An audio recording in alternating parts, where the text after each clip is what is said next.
चित्रलेखा ने वस्त्र के पर्दे पर देवताओं, दैत्यों, दानवों, गंधर्वों, सिद्धों, नागों और यक्ष आदि चित्र अंकित किए। फिर वे मनुष्यों का चित्र बनाने लगी। उनमें वृष्णिवंशियों का प्रकरण आरंभ होने पर उसने शूर, वसुदेव, राम, कृष्ण और नरश्रेष्ठ प्रद्युम्न का चित्र बनाया। फिर जब उसने प्रद्युम्न नंदन अनिरुद्ध का चित्र खींचा, तब उसे देखकर उषा लज्जित हो गई।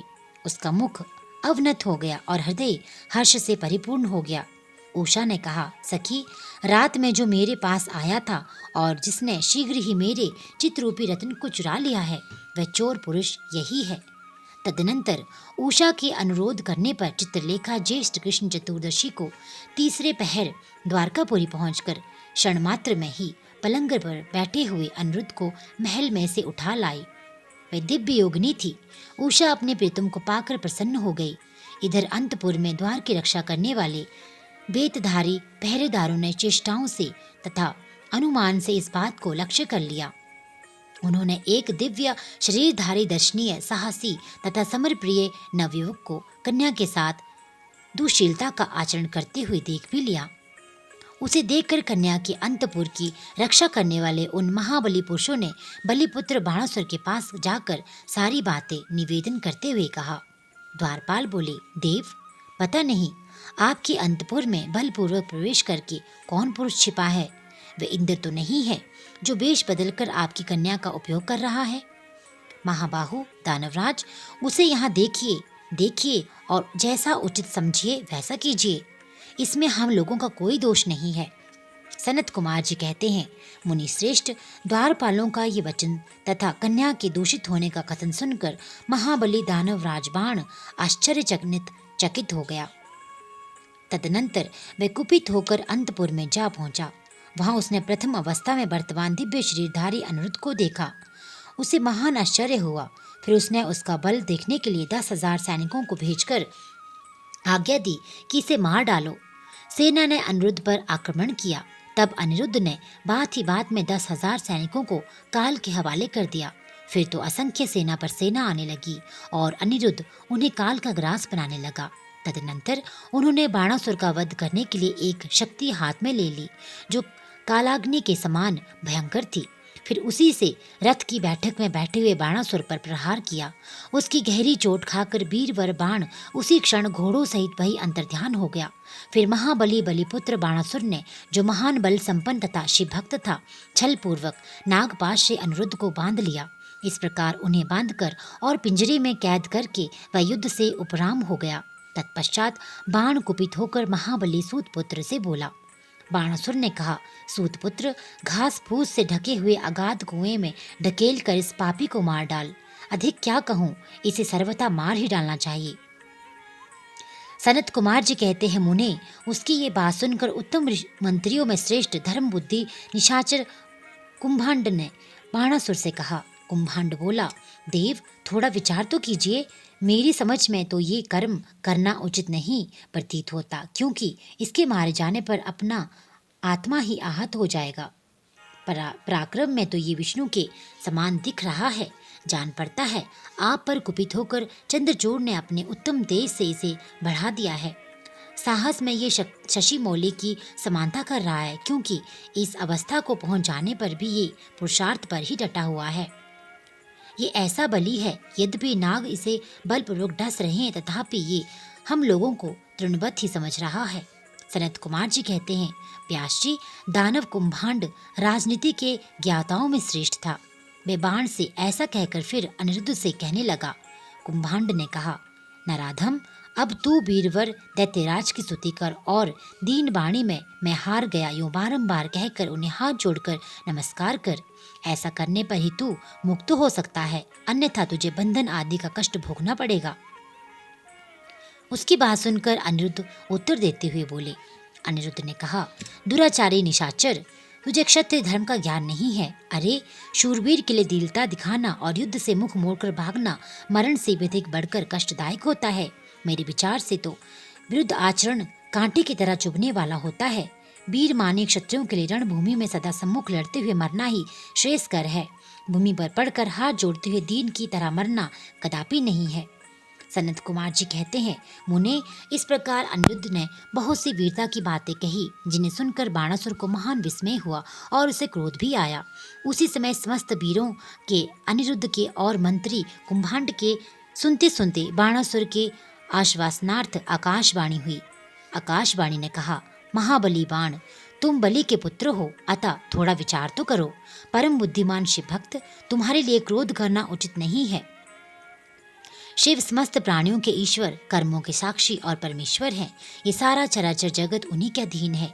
वे ही सदा रजोगुण, सत्वगुण, तमोगुण का आश्रय लेकर ब्रह्मा, विष्णु, रुद्र के रूप में लोगों की सृष्टि, भरण पोषण और संहार करते हैं। वे सर्व अंतर्यामी, सर्वेश्वर, सबके प्रेरक, सर्वश्रेष्ठ, विकार रहित, अविनाशी, नित्य, मायाधीश होने पर भी निर्गुण है। बलि के ज्येष्ठ पुत्र, उनकी इच्छा से निर्बल को भी बलवान समझना चाहिए। महामते, मन में यूं विचार कर स्वस्थ हो जाओ। नाना प्रकार की लीलाओं के रचने में निपुण भक्त बत्सल भगवान शंकर गर्व को मिटा देने वाले हैं। वे इस समय तुम्हारे गर्व को चूर कर देंगे। सनत कुमार जी कहते हैं, महामुने, इतना कहकर आकाशवाणी बंद हो गई। तब उनके वचन को मानकर बाणासुर ने अनिरुद्ध का वध करने का विचार छोड़ दिया। तदनंतर विषैले नागों के पाश में बंधे हुए अनिरुद्ध की उसी क्षण दुर्गा का स्मरण करने लगा। अनिरुद्ध ने कहा, शरणागत वत्सले, आप यश प्रदान करने वाली हैं। आपका रोष बड़ा उग्र है। देवी, मैं नागपाश में बंधा हुआ हूँ और नागों की विष ज्वाला से संतप्त हो रहा हूँ, अतः शीघ्र पधारिए और मेरी रक्षा कीजिए। सनत कुमार जी कहते हैं, मुनीश्वर, जब अनिरुद्ध ने पिसे हुए काले कोयले के समान कृष्ण वर्ण वाली काली को इस प्रकार संतुष्ट किया, तब ज्येष्ठ कृष्ण चतुर्दशी की महारात्रि में वहां प्रकट हुई। उन्होंने उन सर्परूपी भयानक बाणों को भस्मसात करके अपने बलिष्ठ मुक्कों के आघात से उन नागपंजर को विदीर्ण कर दिया। इस प्रकार दुर्गा ने अनिरुद्ध को बंधन मुक्त करके उन्हें पुनः अंतपुर में पहुंचा दिया और स्वयं भी वहीं अंतर्ध्यान हो गई। इस प्रकार शिव की शक्ति स्वरूपा देवी की कृपा से अनिरुद्ध कष्ट से मुक्त छूट गए। उनकी सारी व्यथा मिट गई और वे सुखी हो गए। तदनंतर प्रद्युम्न नंदन अनिरुद्ध शिव शक्ति के प्रताप से विजय हुए और अपनी प्रिया वाणतन्या को पाकर परम हर्षित हुए और अपनी प्रियतमा उस उषा के साथ पूर्वता सुखपूर्वक विहार करने लगे।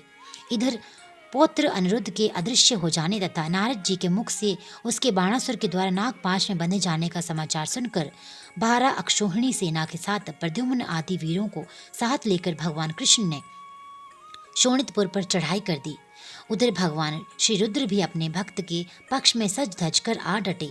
फिर तो श्री कृष्ण और श्री शिव का बड़ा भयानक युद्ध हुआ। दोनों ओर से ज्वर छोड़े गए। अंत में श्री कृष्ण ने स्वयं श्री रुद्र के पास आकर उनका स्तवन करके कहा,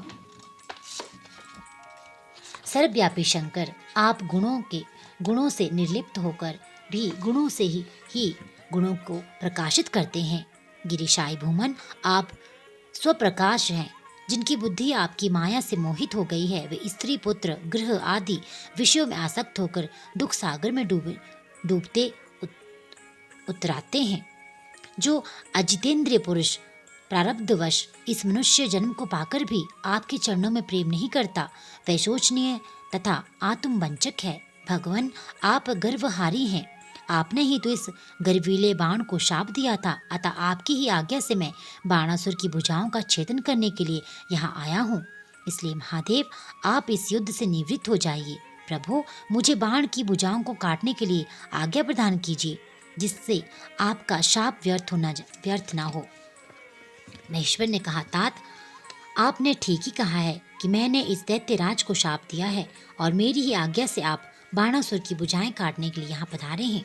किंतु रामनाथ, हरे क्या करूं, मैं तो सदा भक्तों के अधीन हूँ। ऐसी दशा में वीर मेरे देखते बाण की भुजाएं कैसे काटी जा सकती हैं? इसलिए मेरी आज्ञा से आप पहले जीवनास्त्र द्वारा मुझे जृंभित कर दीजिए, तत्पश्चात अपना अभीष्ट कार्य संपन्न कीजिए और सुखी होइए। सनत कुमार जी कहते हैं, मुनीश्वर, शंकर जी के यूं कहने पर शांगपाणी श्री हरि को महान विस्मय हुआ। वे अपने युद्ध स्थान पर आकर परम आनंदित हुए। व्यास जी तदनंतर नाना प्रकार के अस्त्रों के संचालन में निपुण श्री हरि ने तुरंत ही अपने धनुष पर जीवनास्त्र का संधान करके उसे पिनाकपाणी शंकर पर छोड़ दिया। इस प्रकार श्री कृष्ण जीवनास्त्र द्वारा जंभित हुए शंकर को मुंह में डालकर खड्ग, गदा और दृष्टि आदि से बाण की सेना का संहार करने लगे। तो दोस्तों, ये अध्याय यहीं पे संपन्न होता है। आगे के अध्याय में आप सुनेंगे श्री कृष्ण की बाण की भुजाओं का श्री कृष्ण द्वारा बाण की भुजाओं का कटा जाना और सिर काटने के लिए उद्यत हुए श्री कृष्ण को शिव का रोकना और उन्हें समझाना और इससे जुड़े अन्य बहुत से व्याख्यान। तो दोस्तों, इस पूरे अध्याय को सुनने के लिए अगली वीडियो तक का इंतज़ार कीजिए। अगर ये वीडियो अच्छी लगी हो तो लाइक और शेयर करना बिल्कुल ना भूलिएगा। आपका दिन शुभ हो। हर हर महादेव।